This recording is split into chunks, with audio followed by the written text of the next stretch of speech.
Welcome to the Spoon Podcast, where we talk to the builders and makers on the front lines of the food tech revolution. I'm your host, Michael Wolf. Today's guest is Bill Oakley, a longtime writer and producer for shows like The Simpsons, Mission Hill, and many other shows.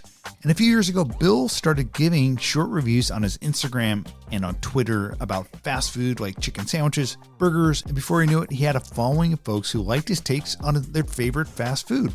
Now, being a longtime Simpsons fan, I followed Bill and enjoyed his reviews. And so imagine my surprise when last month I'm running a panel at the Fancy Food Show and I look into the audience, and in the second row there I see Bill Oakley sitting watching my panel. And so the first thing I did was think, is that Bill Oakley? And the second thing was, after the session was over, I walked over, got off stage, and went up and introduced myself. Fanboyed a little bit, and before long, I asked Bill if he wanted to come on the podcast and talk a little bit about his experience, because he's very much spending most of his time nowadays trying different types of food, thinks a lot about food, and just a long-time food industry fan in all its different aspects, whether it's restaurants or food at the grocery store. So Bill came on, we talked about his transition from longtime TV writer and producer to food influencer. Talking about his growing up in a rural area and how that impacted his desire to want to always check out what's the latest thing in fast food and other types of food is. We also talked about his latest obsession, which is doing ticketed meals at different interesting restaurants across the country. We talk about all that. It was a fun conversation. I think you'll enjoy it. If you haven't already subscribed to the Spoon Podcast, please do. And make sure to go check out some of the other podcasts on the Spoon Podcast Network. Go to spoon.tech/podcast. Check it out. All right, let's get to my conversation with Bill Oakley.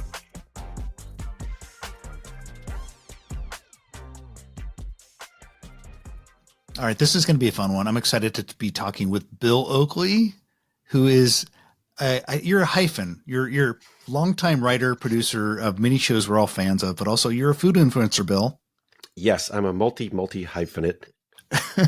I'm a producer of TV shows and audio works and other things, print things to some extent. But my real actual passion and most of my time these days is spent in the food universe, believe it or not. And that's how I got to know you as a person. Obviously, I've been a Simpsons fan, Mission Hill fan, Portlandia. We could go on. I think you also are on Regular Show Writer, which was one of my favorite shows I watched with my kids. But I got to know you as you started popping up on Instagram, reviewing fast food, eating into burgers in your car. So I want to talk about how you got into that. Was it just one of these ideas? Hey, I love this hamburger. I want to tell people that, I don't know how many followers you had at first, but I just want to tell people what I think of this. Yes, I can elaborate on that.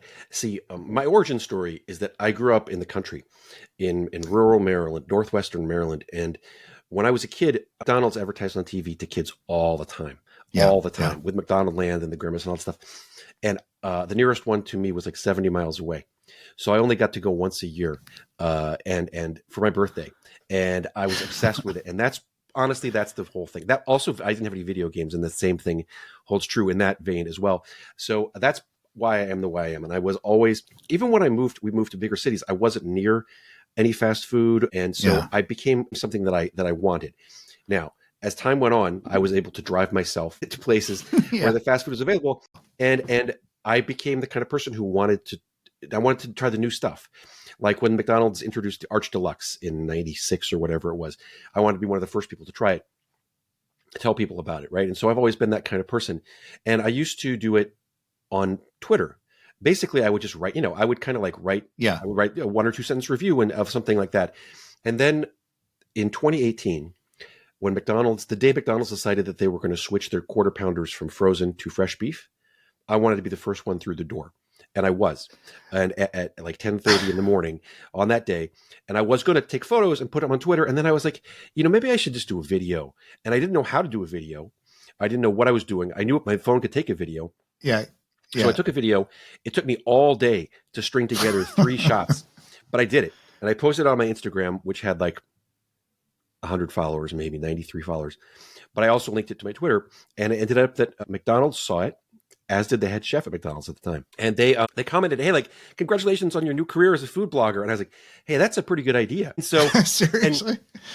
And so I started doing it. I started doing it 2 or 3 times a week. And I've been doing it for, 6.5 years now. And I've expanded way past just fast food into all sorts of other types of food. In fact, the fast food is actually a very small part of it these days. And we'll talk a little bit about that and how I saw you in the crowd at the Fancy Food Show, which is this big trade show of basically exploring new types of food. But that's so interesting. You must have loved McDonald's that much. You're paying attention that they're switching to fresh versus frozen. That seems like kind of an inside baseball thing. Oh, they hyped it quite a bit. Okay. I saw it, yeah, on the news. But I read all those sites that have the food news on them, and I always have. It's funny because I grew up in a fairly small town, and it seemed like small town kids oftentimes would go to the one fast food in their town, which is oftentimes the Dairy Queen. But I also had a dad who didn't like to go out to eat. So eating out was such a delight, and it was so few and far between. And it sounds like you kind of had that same thing. And I feel like that really influences you as you grow up. Like you want to go out to restaurants, you want to eat fast food because you didn't have that as a kid. That's definitely the case. When I grew up, first of all, the nearest restaurant was 20 miles away anyway. So we didn't go out that much. And we were eating mainly like it was the 50s, we'd have like liver and onions and stuff like that. And so we never ordered delivery. We never had pizza, anything like that. So, I craved it as I grew older.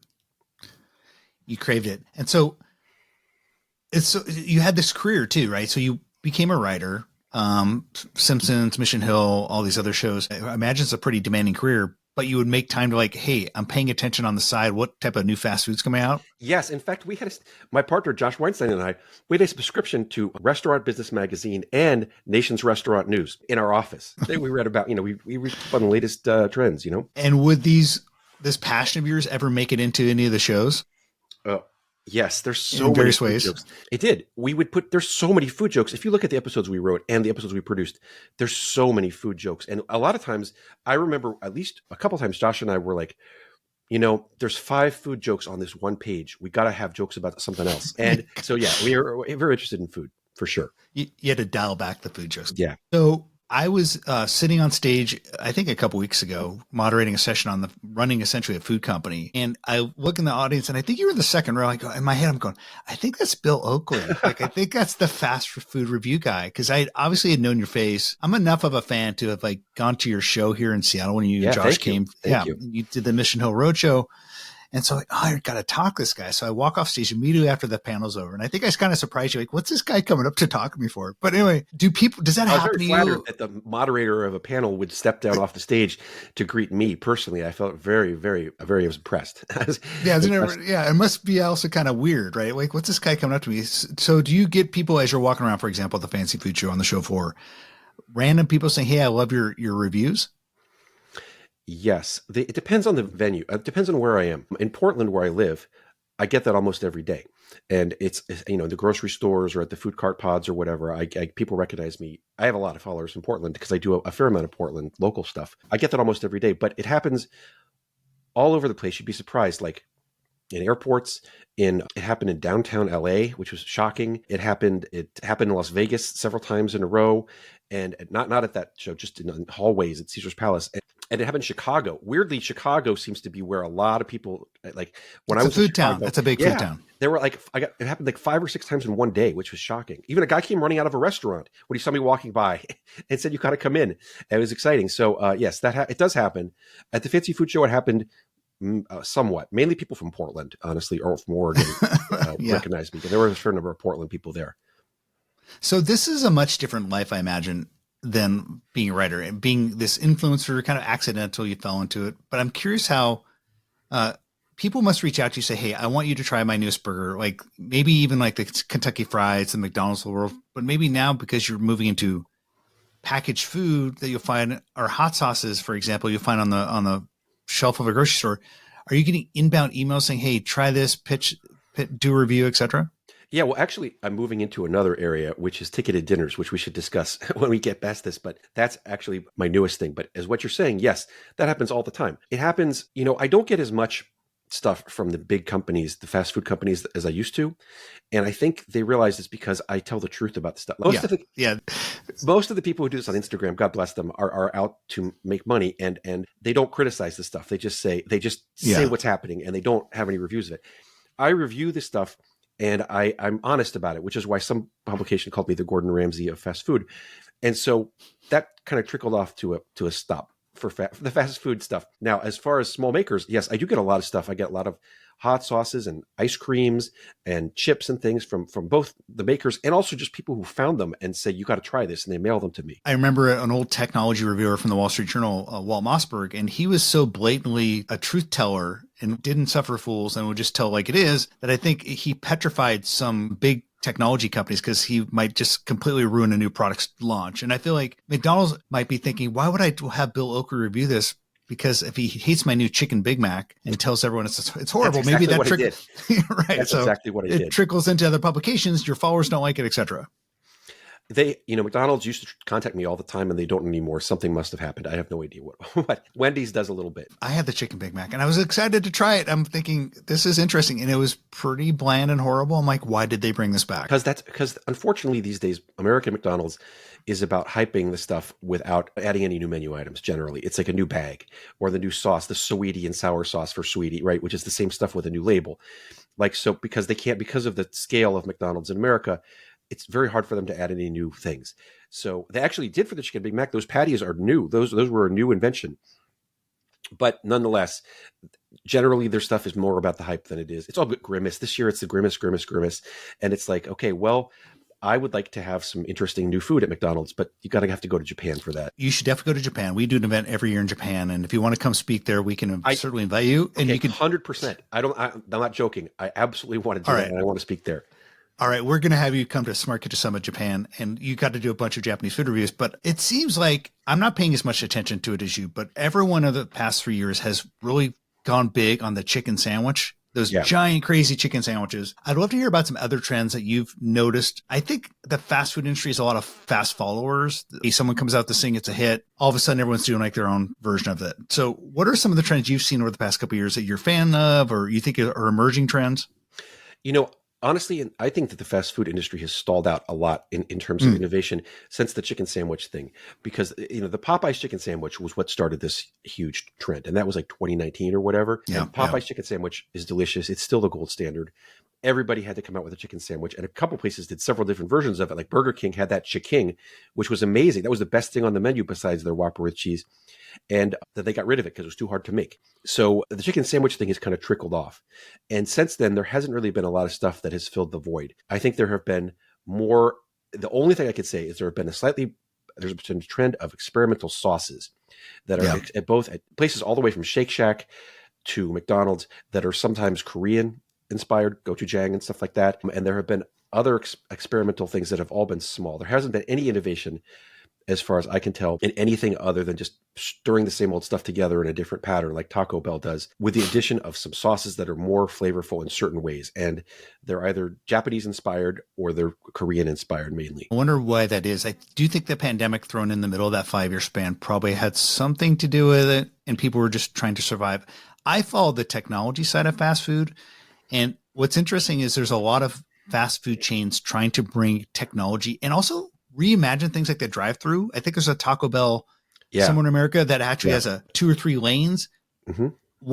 They're also starting to use dumbwaiters, where essentially it's a 2-level, 2-story Taco Bell or whatever, and then they'll drop it down a dumbwaiter. Do you look at that type of stuff, or that's like you're just looking at the food?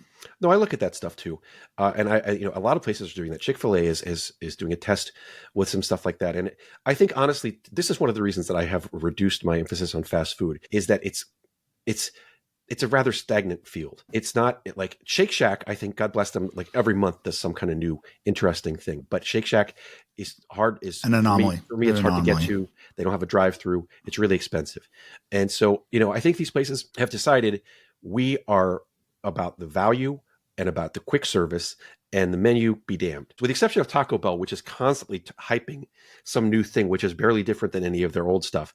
Yeah. Every other place is just, they're stagnant, and they're just trying to get a brief burst of hype by partnering with a celebrity or introducing something to get people to the restaurant. And that's fine. They're in the business to make money. They're not in the business to please people like me and delight me with new flavors. I can go to Shake Shack if I want new flavors, or I can go to one of the 500 delicious local places we have in Portland. So this is one of the reasons you'll see, if you are a follower of my Instagram, I'm doing fast food maybe once or twice a month now, as opposed to other things. And I've really moved on to more, like, I would say, American food in general, and also packaged goods and stuff as well, because I really find there's a lot of exciting innovation. Like at that fancy food show, that food show was great.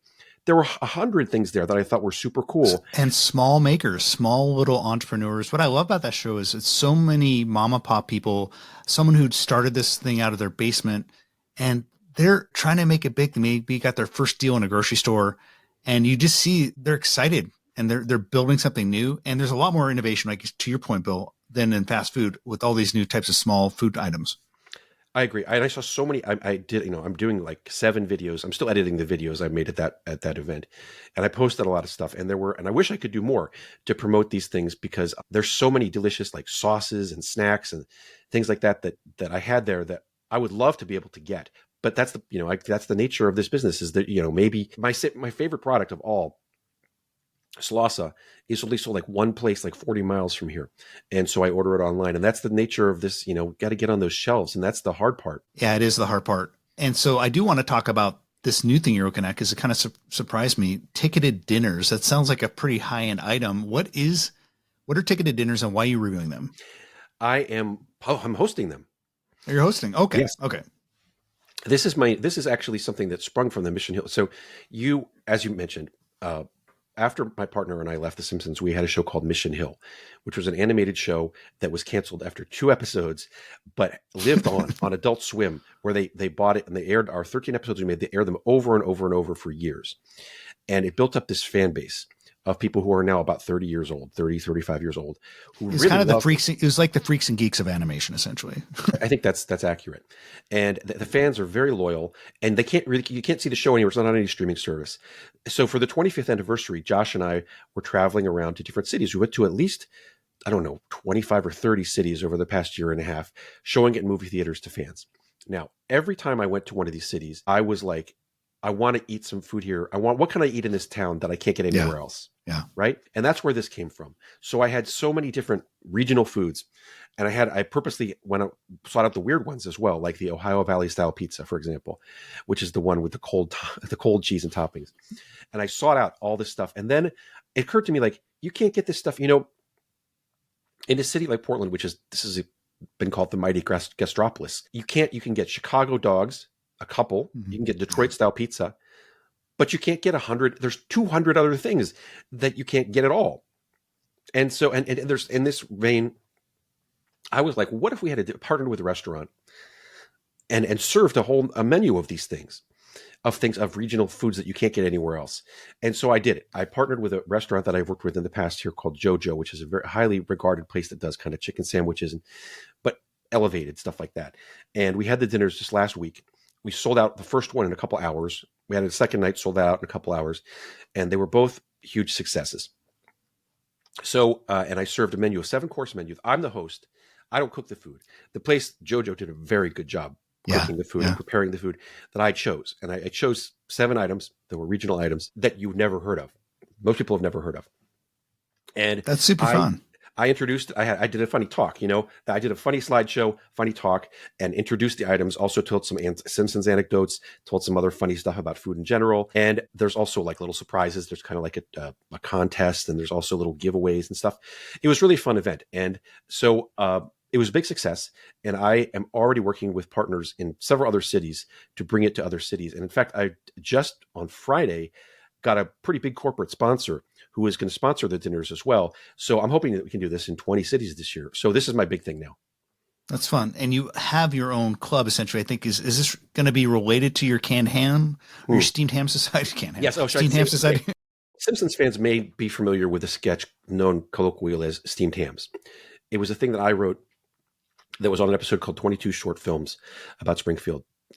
25 years ago. And it became the meme of the year, internet meme of the year in 2018, because people have been remixing it all over the place. So steamed hams. So I've made sure that I can somehow profit off this, even though I don't get any money for it. And I do things like, first of all, I have the trademark for steamed hams now as a food item. So I'm going to be manufacturing those.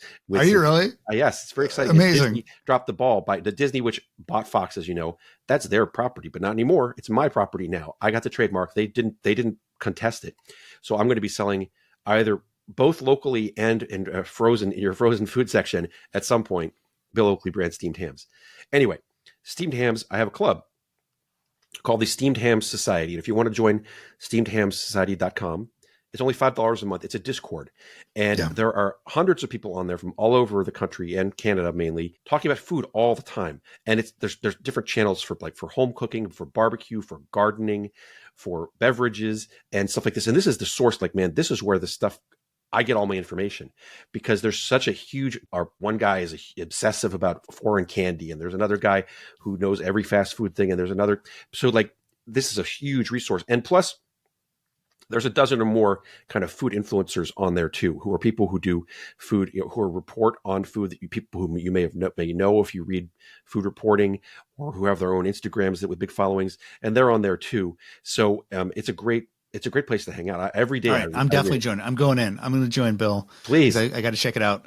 I encourage everyone else to join. You also do an award show, right? Are you doing some awards? Is this essentially like your idea of the best and worst of different food categories? Yeah, every year on my Instagram, it's basically, it sums up my Instagram year. And I have 10, it's an award show called the Steamies, again, named after steamed hams. And I do 10, usually 10 awards they're about 30 seconds a piece, 30 seconds to a minute for there are fast food categories. It's like outstanding fast food item of the year, outstanding condiment of the year, outstanding beverage of the year. And then there's also bad ones too. Like there's grocery disappointment of the year, fast food disappointment of the year, and so forth as well. And they've gotten quite a following. We've done it for 7 years in a row now. So if you were to kind of sum up what you're most excited about in food, you haven't coming back from the Fancy Food Show. I thought there's some pretty cool things I saw, some plant-based foods, I think a lot of foreign foods coming to the U.S. What are you most excited about when you think about like food in general or food shopping? Well, personally, I'm excited about condiments. I have to say, that's when I do the Steamy Awards, the condiment is the hardest category. There's at least 20 things that I have to get. There's 20 possibilities, and I narrow it down to the top 3 or 4. And there's so many great ones out there. I can't even, all the way from hot sauces to sauerkraut type things. That's the category that excites me. And at the Fancy Food Show, that was the one that, I had to try every mustard, and I had to try, every unusual, Korean sauce and things like that. But that's just scratching the surface. There's so many things in that vein that I'm excited about. But I'd say condiments to me are the thing that I'm always, every time I go to the supermarket, I'm on the lookout for new condiments. And it's because I don't even necessarily use them the way they're meant to be used. I sometimes just dip pretzels in them and eat them, Yeah, the condiment aisle I love. I'm a freak for the the craft beverage stuff, like where you'll see the kombucha and all these different drinks. I just linger there because all these new food items excite me. So, but Bill Oakley, this has been so fun. People can find you on your Instagram and on other socials, and you have a website, right? All the socials are that Bill Oakley. My website, which will direct you to everything and also contains a large catalog of everything I've done in this food space, is BillOakley.com. All right, Bill. This has been a lot of fun. Thank you. Thank you. Well, I hope you had as much fun listening to our conversation as I did talking to Bill Oakley, telling us about his journey from being a Simpsons writer to being a food influencer. Please rate and review the podcast on Apple Podcasts or Spotify. It really does help. If you like the stories and the conversations and the people we'll talk to on the Spoon Podcast, you'll love what you find on the Spoon Podcast Network. So I encourage you to check it out, subscribe to shows, and we just appreciate your support. All right, folks, thank you very much. We'll talk to y'all soon. If you enjoyed this episode, why not share it with a friend? And don't forget to give us a 5-star review. You'll find more content like this on thespoon.tech/podcasts.